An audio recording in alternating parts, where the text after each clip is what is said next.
балалар. Балалар, біз сабақты бастамас тұрып, орнымыздан тұрып, шаттық шеңберін жасап алайықшы. Жарайды, қоя сала ғой. Тұра ғой, орнымыздан тұрамыз, әшейін орнымыздан тұрамыз. Айтайық балалар, арайлы таң атты, бізге шуақ қар атты, жарқырайды даламыз, жайнай түсті даламыз.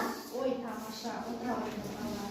Ал енді балалар, бүгінгі сабағымыздың мақсаты жер ананың риясыз жақсылығын пайдалана отырып, қиянат жасамауды ұғындыру балалар. Ал енді балалар, жер ана деп қалай түсінесіз жер ананы балалар? Жер ана дегеніміз балалар.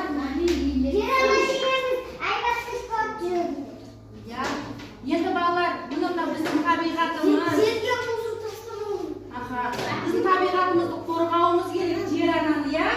Ол жер ана бізге барлық нәрсені беріп жатыр бізге, рас, я? Ішіп атқан тамағымыз, жеп атқан тамақтарымыз, киіп атқан киіміміз, бәрі жер анадан келіп жатыр балалар.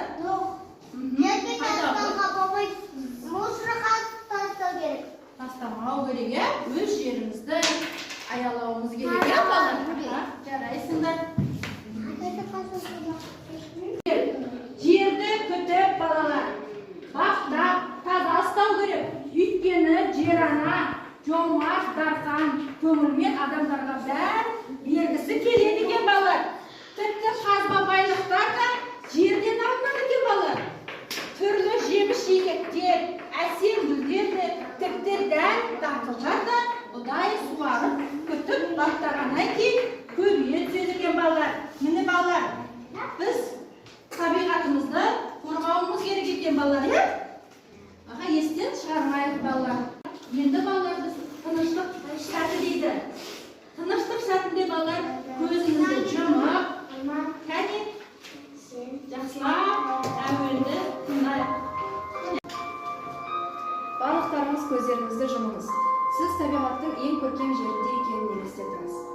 Сіз жұмсақ, жасыл шалшықта жалаң аяқ жүрсіз. Жасыл шөп сіздің аяғыңыздың сипап жатқанын сезімде боласыз. Күннің көзі жер бетін қыздыруда. Сіз гүлдің, шөптің және балдың иісін сезесіз. Сіз әлі өзеннің сыңғырлағанын, көңілді құстар ән салып жатқанын естисіз. Тыныштықтан тұрып, өзіңіз бастарды көтере қойыңдар, көздерін аша қойыңдар. Сендерге тыныштық сәті ұнады ма? Жарайсыңдар балалар. Енді балалар сендерге жер ана туралы жақсы бір әңгіме оқиын. Кәне тыңдаймыз ба? Балалар, жер ана туралы. Бейбіт бақша ішінде балшық, бей-берекет шашып, қопарып, ойнап жүреді. Өтіп бара жатқан бір қария: «Әй балам, жерді мұнша неге қорғайсың? Қайта қадірлеп бейсің ба? Ол сенің асыраушы анаң ғой» дейді. «Қайта қадірлеп күтпеймісің? Ол сенің асыраушы анаң ғой» дейді. «Балшықты анам дегені аңдан болып қалады» дейді. «Менің анам үйде, Зейнеп» дейді. «Балам, онда Зейнеп анаңа солай айта ғой». Содан бейбіт үйіне келеді. Үсті басы топырақ болып үйіне келеді. Содан анасы айтады: «Неге үсті басың топырақ?» Содан үстін тазалайды да жаңағы тамаққа отырады. Тамақ жеп қойды. Тамағын жеп, қаймағын жеп болғаннан кейін анасын айтады: «Ана, мен жаңа ана жерде үлкен кісіні көрдім. Ол кісі маған айтты: сен неге жерді топырақтарды қопарып отырсың? Ол сенің анаң, жер ана ғой» дейді. «Мама, ана неге олай айтты екен ол қария?» дейді. Сонда анасы айтады: «Балам, сен қазір қаймақ жедің, тамақ жедің. Соның бәрі осы жер анамыздан келіп отыр». Ол қария кісі дұрыс айтады балалар. Мысалы балалар, ол қаймақ сиырдан шығады. Сиыр шөп жемесе, сүт бермейді екен. Сондықтан сүт те, тағамның да бәрі біздің жер анамыздан келеді екен. Сөйтіп бейбіт бәрін түсініп, анасының әр сөзін зейінмен тыңдады. Түстен кейін бақшаға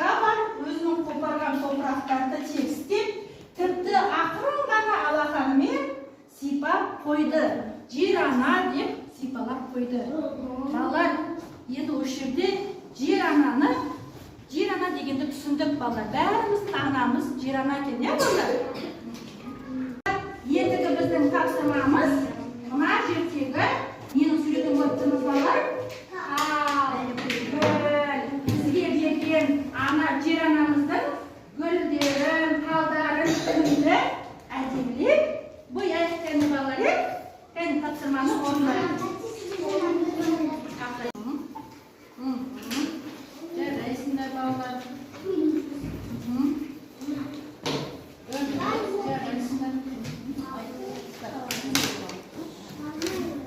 Жарайсыңдар балалар.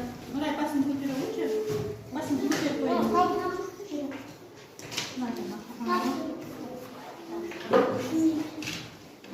Жарайсыңдар. Бұнасындай әдемі.